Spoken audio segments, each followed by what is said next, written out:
Hello everyone, welcome to my new video. আসলে অনেকদিন ঘোরা হয় না, আর খুবই বোরিং ছিলাম। তো আমরা ভাবতেছি ফ্যামিলি ভিত্তিকভাবে কোথাও ঘোরা যায় কিনা। তো অনেক কষ্ট প্ল্যান করার পরে কোথাও জায়গা খুঁজে না পেয়ে আমরা আসলাম ৭ নাম্বার ঘাটে। জায়গাটা হয়তো আপনারা অনেকেই চিনেন। আসলে আমি ১ম বার আমার এই। তো জায়গাটা আসলে অনেক সুন্দর। কিন্তু ভাবছিলাম আরো অনেক সুন্দর হবে, কিন্তু অতটা ছিল না। তো আমরা ৭ নাম্বার ঘাটে চলে আসছি। দেখতেছেন আসলে খুবই মেলার মতো অনেক কিছুই উঠছে, আর লোকজন হয় অনেক। এখন বাজে আপনার ৪টা বিকাল। তো আমরা আসছি অনেকজনই, আমাদের ফ্যামিলি মেম্বার সবাই আসছে। তো আপনাদের এই হচ্ছে সেই ঘাট, ঘাট হচ্ছে সামনে। আর এখন আমরা ভাবতেছি একটু ট্রলারে উঠবো। কারণ হচ্ছে এখানে যদি মানে ঘোরার মতো কোনো নাই, জায়গা নাই। এখন ট্রলার নিয়ে একটু নদীতে ঘুরতে পারলে আসলে বেশি ভালো লাগবে। তো অনেক খোঁজাখুঁজির পরে আসলে ভাড়াটা বেশি চাচ্ছে অনেক।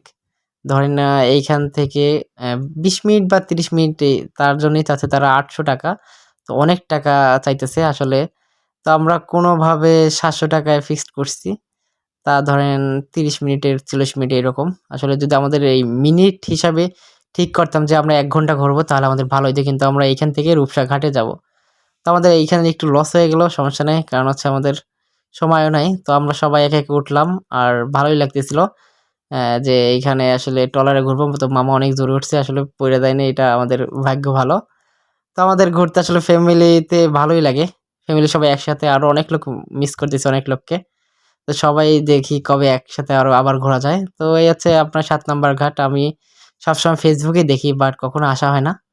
এই ১ম বার। আর আপনারা যখন ট্রলারে যদি কেউ ওঠেন, তো অবশ্যই ঘন্টা হিসেবে নেবেন। তাহলে আপনাদের হয়তোবা একটু বেশি সময় লাগবে, ভালো লাগবে। না হয় আমাদের মতো লসে পড়ে যাবেন। আসলে ভালোই লাগতেছিল। মনটা অনেক ভালো ছিল। এই হচ্ছে আমি আসলে অনেকদিন ঘোরা হয় না। একটু খারাপ লাগতেছিল। তো এইদিন একটু হাসি-খুশি ছিলাম। তো আসলে সবাই একটু এনজয় করতেছে, মামা খাইতেছে, সবাই খাচ্ছে। সালমান আছে, সবাই আছে ফ্যামিলিতে। আর সেদিন আকাশটা ছিল অনেক সুন্দর। রাজ সবার সামনে বসছে, ইনি সবার সামনে জায়গা দখল করে বসতেছে। সালমান কিন্তু আমারে বসতে দেবে না। এ হচ্ছে আমার ভাইগনা সালমান, ওই আছে রাজ। আর সুন্দর পরিবেশ ছিল অনেক। ক্যামেরাটা অতটা ভালো না, এজন্য বুঝতে পারতেছেন না হয়তোবা। তো আমরা ফাইনালি ঘুরতেছি, ভালোই লাগতেছে। ছবি তুলছি, রিলস ভিডিও বানাইছি। আসলে ঘুরতে গেলে কার না ভালো লাগে? আর আমার সবথেকে বেশি ঘুরতে ভালো লাগে। এদিকে আমাকে একটু রিলস বানিয়ে দেওয়ার জন্য বলছিলাম আপুকে। তো সে আমাকে সুন্দরভাবে রিলস বানাইছে আসলে। এইজন্য আবার তাকে ট্রিট দিতে হবে আমাকে। তো আমরা এইখান থেকে ঘুরলে আপনারা অনেক কিছুই মোটামুটি ভালোই দেখতে পারবেন, সুন্দর, সুন্দর জায়গা। কিন্তু কি আর বলবো, ভালোই লাগছে। আর এই হচ্ছে আমরা ঘাটে চইলে আসছি।